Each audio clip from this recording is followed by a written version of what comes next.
여러분 반갑습니다. 상영에듀의 이상영 선생님입니다.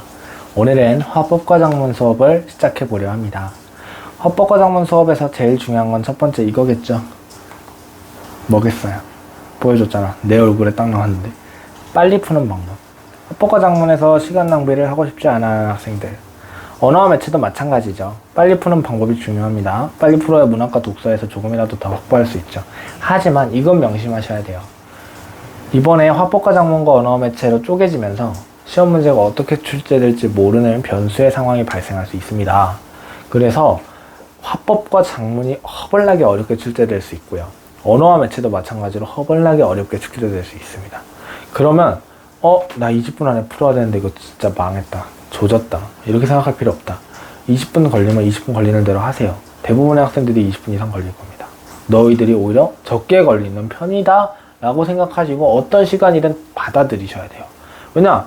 문제가 어떻게 나올지도 잘 몰라. 사실 언어와 매체에서 매체 새로 등장했죠. 언어, 문법 문제 나오는데 문법 문제가 쉬워질 수도 있다라는 가능성이 있대요. 왜냐? 화법과 작문을 선택한 애들이 원체 많아서. 그리고 화법과 작문을 봤을 때 화법과 작문은 어려워질 가능성이 있대요. 왜? 화법과 작문이 쉽다고 우습게 여기고 들어온 애들이 많고 실제로 지금까지 기출이 쉬웠어서 변별력 갖추고 둘이 비슷하게 만들려면 아무리 표준변수 100분이 나누고 해가지고 공평하게 한다고 해도 최대한 난이도는 둘이 맞춰야 되니까 평가원은 계속 그걸 고심할 거니까요. 그래서 오늘은 빨리 푸는 방법을 알려드리고 총정리를 해드릴 거예요. 내가 지금 첫 강의라고 말씀드렸는데 첫 강 아니었죠? 아마 이거 말고 다른 강의가 있을 거고, 이게 왜 첫 강의냐면 선생님이 녹화를 이게 제일 처음이에요. 왜냐하면 가장 중요하거든요. 오케이? 네, 가장 중요한 수업으로서 시작해 보도록 하겠습니다.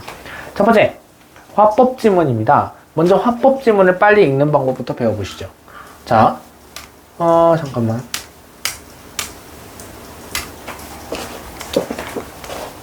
화법 지문을 빨리 읽는 방법. 화법이래요.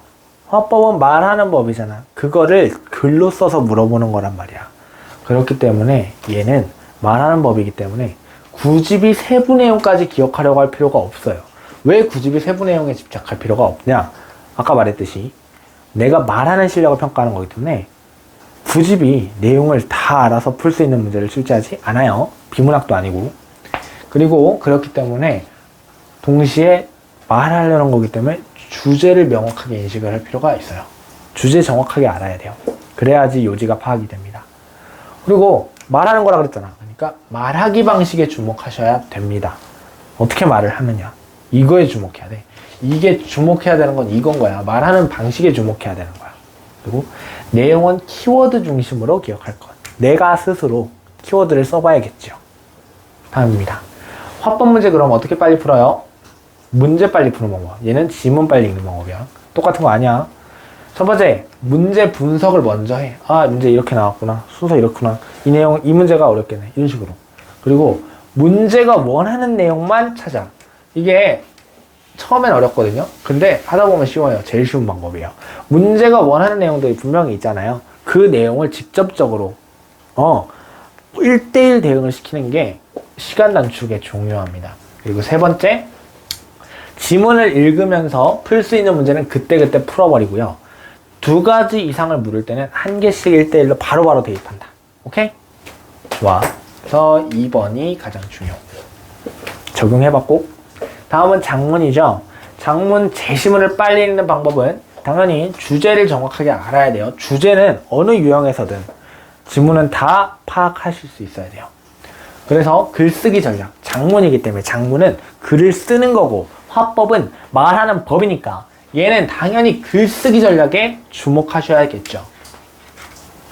세 번째, 세부 내용은 키워드만 기억하면 충분하고요. 문제점과 해결 방안 중심으로 독해할 것. 왜냐면 주로 장문은 글을 쓰는 걸로써 이 글의 문제점 이런 거 물어보기도 하거든요. 그렇기 때문에 문제점과 해결 방안을 중심으로 독해할 것. 오케이? 좋아. 그러면 장문 문제 빨리 푸는 방법은 어떤 거냐? 문제 유형별 풀이법을 완벽하게 익히자. 뒤에 써 있을 거예요. 글쓰기 계획, 연상하기, 글쓰기 전략은 무조건 일치 문제입니다. 글쓰기 전략. 그걸 어떻게 쓰느냐? 그렇지? 비교해 보면서 일치하는지 일치하지 않은지만 판단하면 되는 거. 표현하기 문제는 표현 조건, 대응 조건 순서로 대입한다. 일단 어떻게 표현했는지를 먼저 보고 그 다음에 대응 조건을 보는 거예요. 오케이?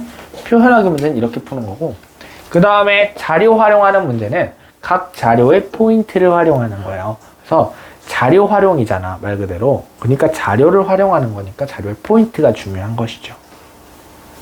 그 자료를 써먹어야 되니까 자료에서 핵심 찾으면 된다는 거야. 그리고 5번째, 고쳐쓰기 문제는요, 어휘에서 문장으로, 문장에서 단어, 문단으로, 문단에서 글 단계로 문제점을 찾아나가야 돼요. 고쳐쓰기는 말 그대로예요. 그 문장을 몽뚱그려서 주잖아. 이 문장을 고쳐 쓴 것으로. 어떻게 고쳐 썼냐? 이거 부족하고 이거 부족하구나 하기 때문에 어휘 먼저 보고, 문장 보고, 문단 보고, 글 보는 거야. 그러니까 갈수록 커지는 거지. 오케이? 오케이. 자, 그러면 화법과 작문이 융합된 유형도 등장했죠. 아시죠? 화법과 작문이 함께 나오는 거. 얘는 지문 어떻게 빨리 잡겠어? 가에선 가글 화법이고요. 또는 나글이 작문이기도 하고, 또는 가글이 작문, 나글이 화법. 이런 식으로 구성이 돼서 총 4개 문제가 출제가 되어 왔어요. 이번엔 어떻게 될지 모르겠어요. 하지만 주로 변하진 않을 거예요. 세부 내용이나 전개 방식은 다를 수 있지만 두 제시문의 주제는 동일합니다. 두 제시문의 주제는 동일하다.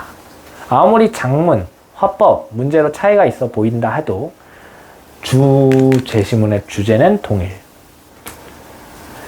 가에 제시된 지문을 자세하게 읽고 나는 상대적으로 빠르게 읽는다. 오케이? 가와 나가 주제가 동일하니까 속도를 다르게 읽어도 되겠지.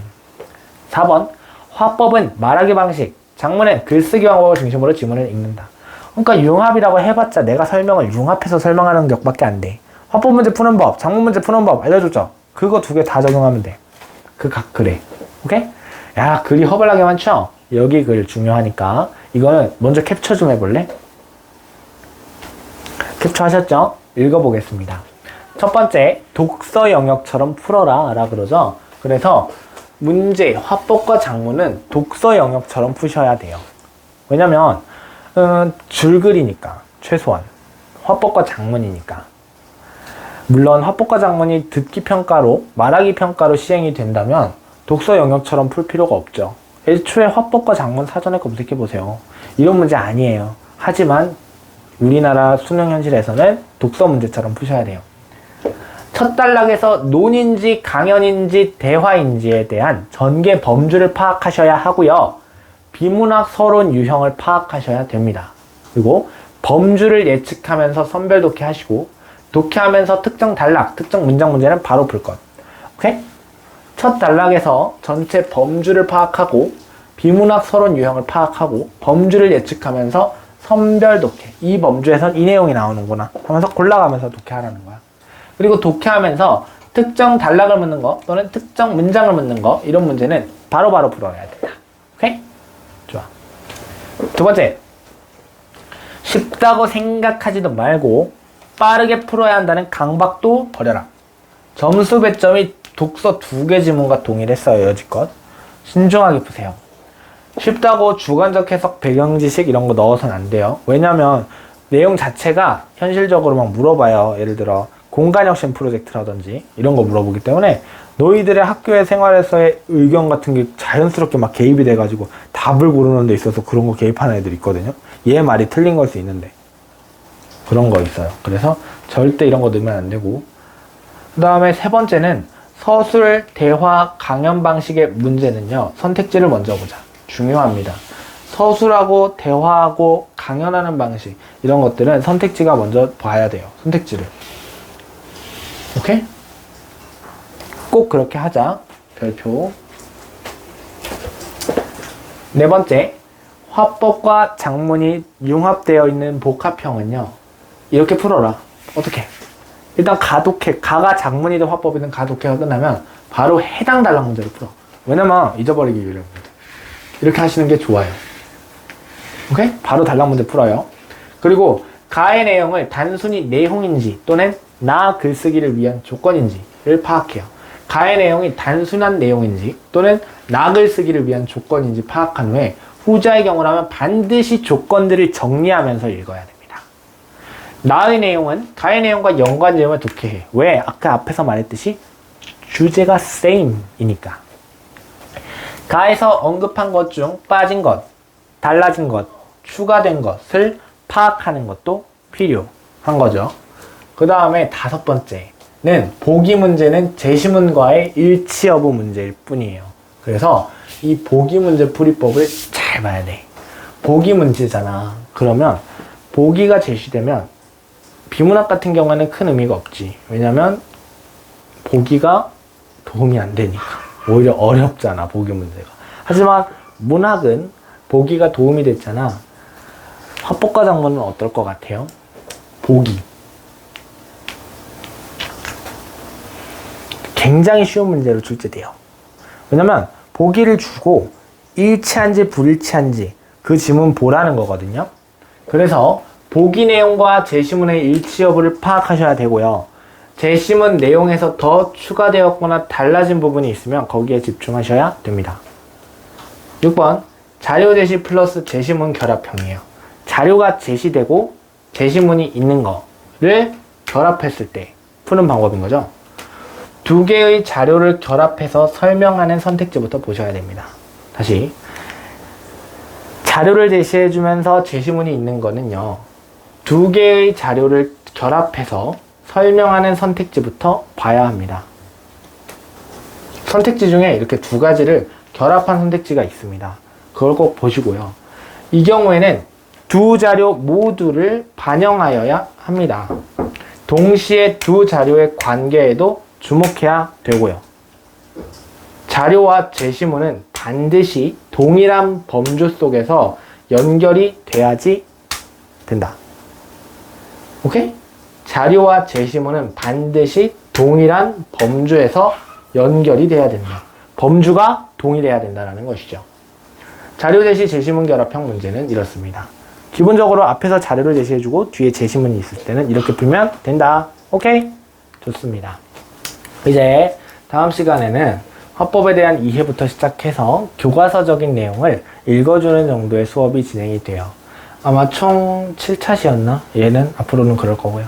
그래서 화법과 작문도 언어와 매체에서 매체와 마찬가지로 개념이 많지 않아요. 하지만 화법과 작문도 분명히 변별력을 갖춘 문제는 출제가 될 것입니다.